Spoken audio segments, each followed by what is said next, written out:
Coming up on this episode, I'm joined by Wizards expert Gibson Lowenberg to check in on how Jordan Poole's going in his first season with the Warriors, along with Patrick Baldwin Jr. We actually didn't discuss Ryan Rollins. Maybe we should have done that. But anyway, kind of not really a factor anymore in the NBA. We also spoke about Kyle Kuzma and other trade discussion regarding Washington. Before the deadline here, which is coming up in a few days, would Kuzma be a good fit with the Warriors? We discussed that. And plenty more. So thank you very much for Gibson for coming on, and enjoy the podcast.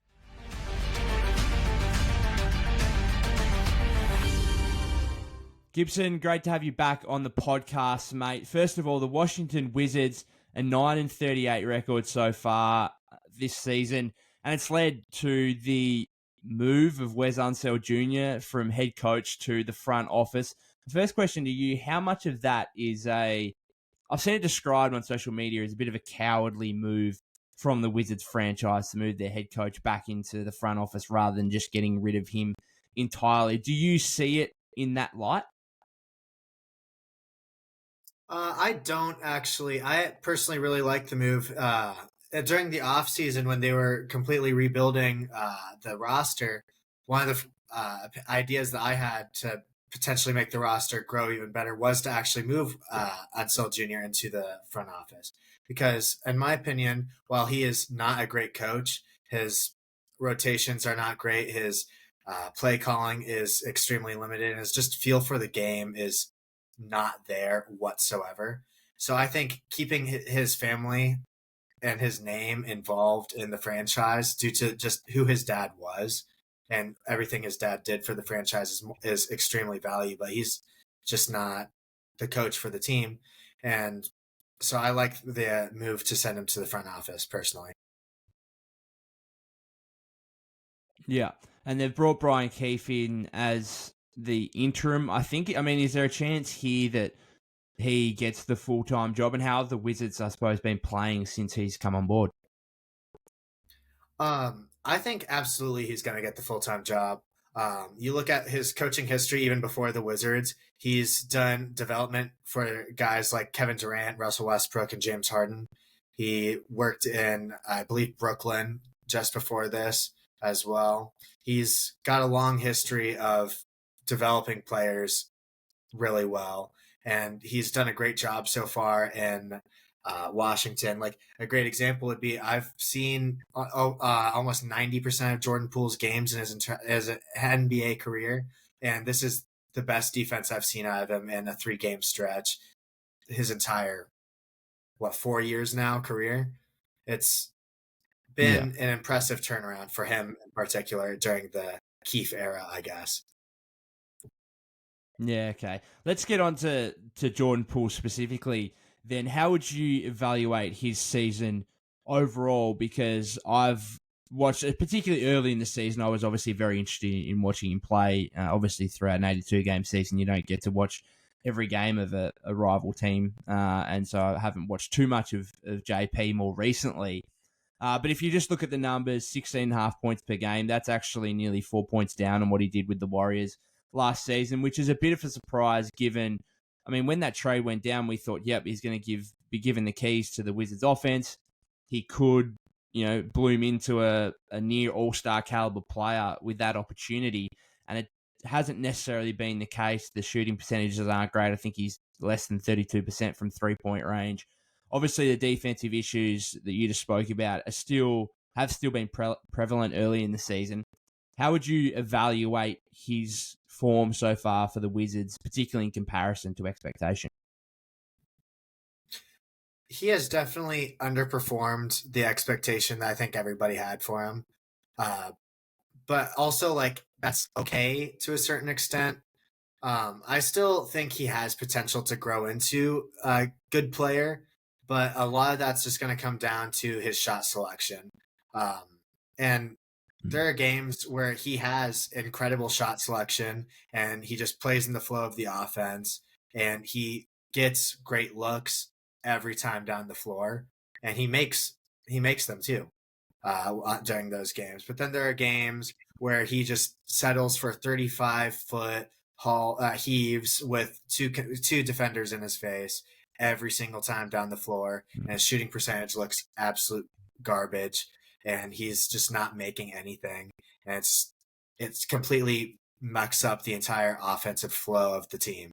There's really two Jordan Pooles in that respect almost. Yeah. Yeah, I think like that's always been the issue with him is just the efficiency, and also what else does he do if the shots aren't falling, if he's not making those tough shots that he often takes. Like obviously defensively he's been a massive liability going back to, last season's playoffs where he was really unplayable because he was averaging only 10 points and his defense was absolutely woeful.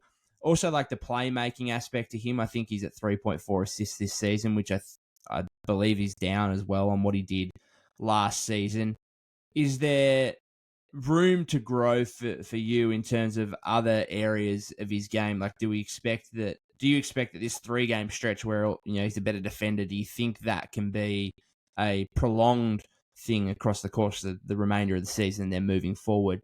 And then the playmaking aspect as well, because I was always pretty hopeful on him as like a lead ball handler, like a point guard rather than a 2 guard, but that hasn't necessarily come to fruition at this stage by the looks. Yeah, I'm not entirely sure if the defense is sustainable. Naturally, it's only 3 games, so it's almost not even worth mentioning, but it's something that new coach, the only way we have to be able to really analyze what he's done for the team.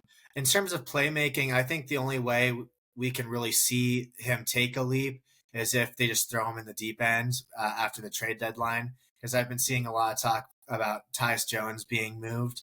So if Tyus Jones gets moved, I would love to see Jordan Poole start at the point guard and just have him play like a Steph Curry-esque role for the Wizards. Like obviously not at the same level as Curry, but like that's the type of player where you kind of want Jordan Poole to become if he has the tools, or you get what I mean.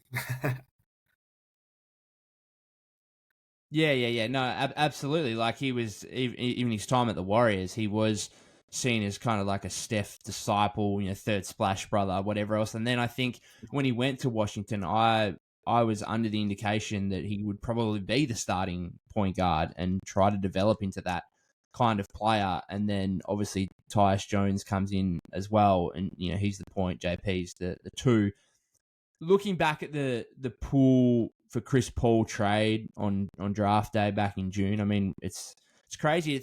I feel like it was only yesterday that trade was made, but now it's like well over 6 months, I think, since that move, or about 6 months, whatever. How would you like reevaluate it at this stage? Still a positive deal, you think, for the Wizards? I think the Wizards are still coming away from that trade pretty happy because neither player has a positive contract at this point. Jordan Poole still has 3 more years of fully guaranteed $30 million, whereas Chris Paul, this is his last guaranteed season. So in that respect, the Warriors are probably very happy, but the Wizards can afford to pay Poole that much over the next 3 seasons, whereas the Warriors really couldn't. And then on top of that, they also get Patrick Baldwin Jr., who has looked decent when he's played, but he hasn't played much. And they got the picks out of it as well. So I think the Wizards still make that trade 100% of the time.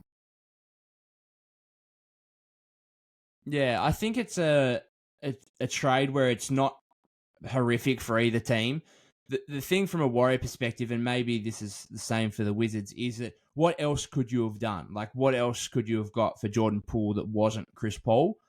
And from a Wizards aspect, like, what else could you have got for Chris Paul rather than Jordan Poole? And maybe there's alternatives that if they'd waited a bit longer throughout the offseason, because that Chris Paul trade happened a week after he was moved from the Suns to Washington or whatever. So maybe if both franchises had waited a little longer, better respective deals for both teams may have come along for those 2 players. You just mentioned Patrick Baldwin Jr. there.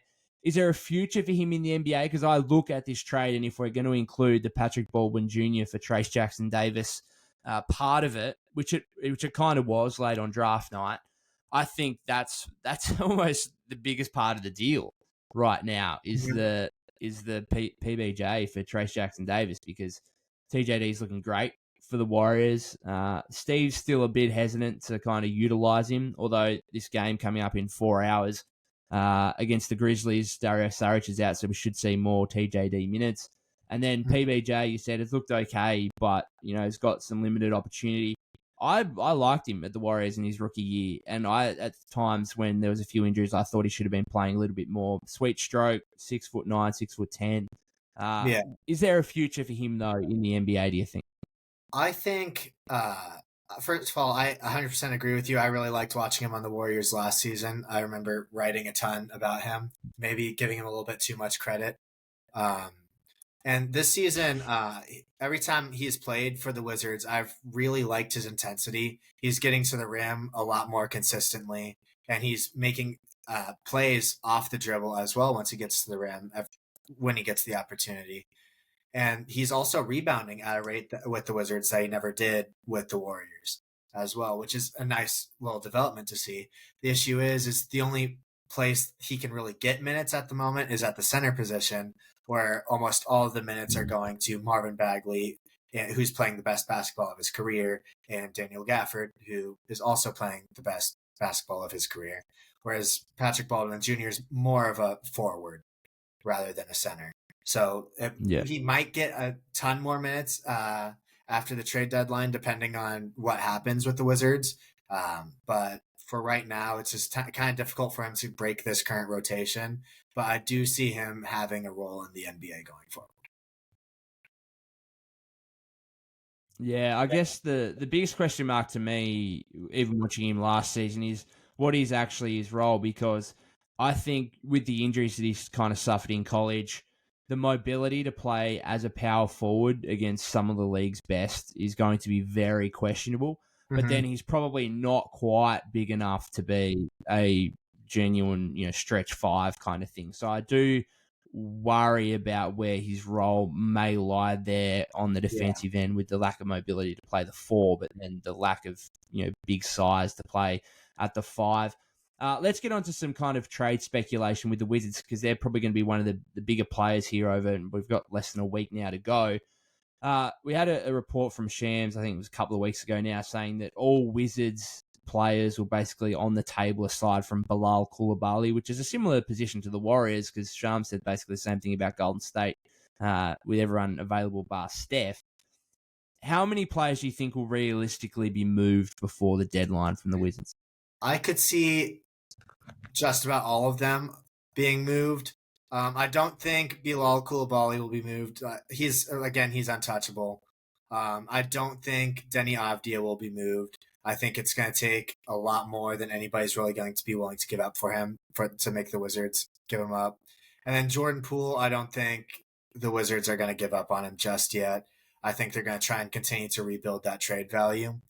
And then the last guy where I'm like, I don't know if he's going to be moved, but he could, is Kyle Kuzma. I fully agree with the trade value they're putting on him, or the asking price for him, especially since the Nets are turning down the same offer for Dorian Finney-Smith. So I don't think, or I don't know if Kuzma gets traded, but I could see teams being reluctant to give up the package that it would take for the Wizards to give him up. And then the centers, I don't think either Gafford or Bagley. Sorry, you go. Sorry, I don't think Bagley or Gafford will be moved, but if between the two of them, I think Gafford is more likely to be moved. Yeah, fair enough. I did want to speak about Kuzma. It's interesting because we saw that that report last week or whatever, saying that the Wizards wanted multiple first-round picks for him, which I think is fair enough, because I don't think he's just signed a new contract in free agency. He's got 3 years to go after this. It's not like he's an expiring deal where, like he was last season, where Washington, there's the threat of losing him for nothing in free agency. So you want to try and get value for him. They Yeah. obviously didn't move him last offseason and then were able to re-sign him in free agency. So there's not the absolute determination, I don't think, to have to move on from him for any reason apart from if another team, a contending team, is willing to overpay. However, there was the report, I think it was The Athletic yesterday, I might be wrong, saying that the idea of 2 first-round picks might be somewhat overblown. Now, what that means, I don't know.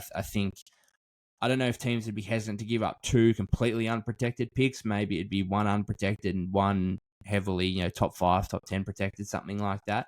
Do you think, though, like, gun to your head, do you think that Kyle Kuzma will be on the Wizards at the end of the trade deadline, or do you think a contending team, I don't know if you've got a team in mind, that will actually stump up the price that it's going to take to get him? I'm not sure, actually. I mean, I think for the value Kyle Kuzma brings to the table, and then especially with his contract, he is on a fantastic contract. Every year he gets paid less than the year before. So I could see a team being willing to offer the Wizards asking price, especially if the Wizards are willing to take a bad contract as part of it. I know I've talked to you before about the Warriors, and I know you aren't really interested in the Warriors trading for Kuzma, but I think they could offer an incredibly intriguing trade package without giving up 2 first-round picks.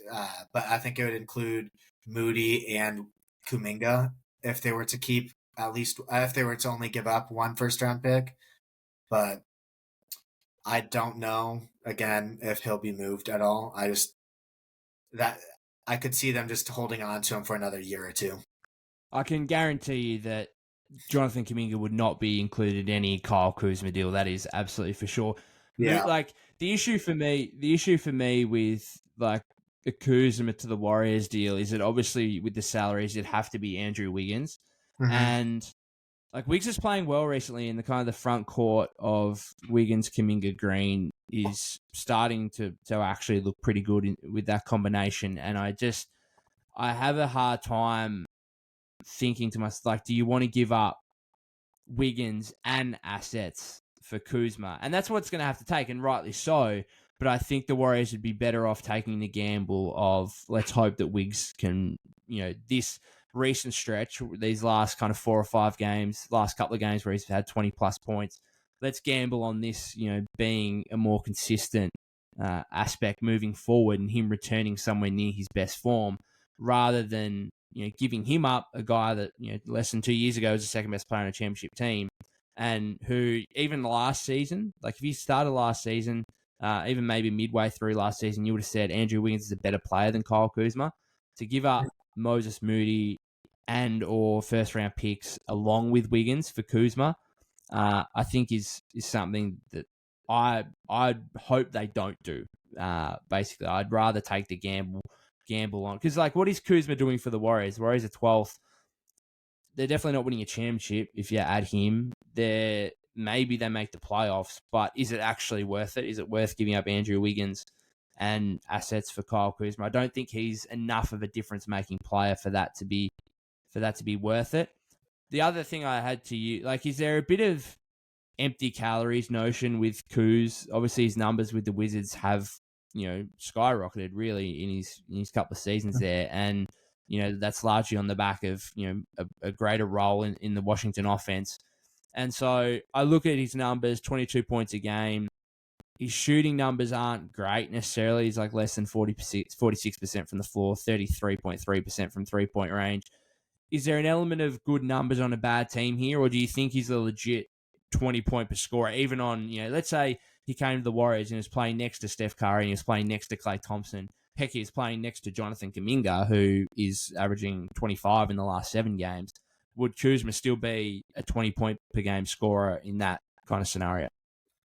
I don't know if he'd average 20 next to Steph, but I could see him very easily fitting into that same Andrew Wiggins role. Because I'm not going to say he's a better finisher, but he's definitely a better post player than Andrew Wiggins in my time watching him. He's got this little hook shot that he really likes going to over and over again.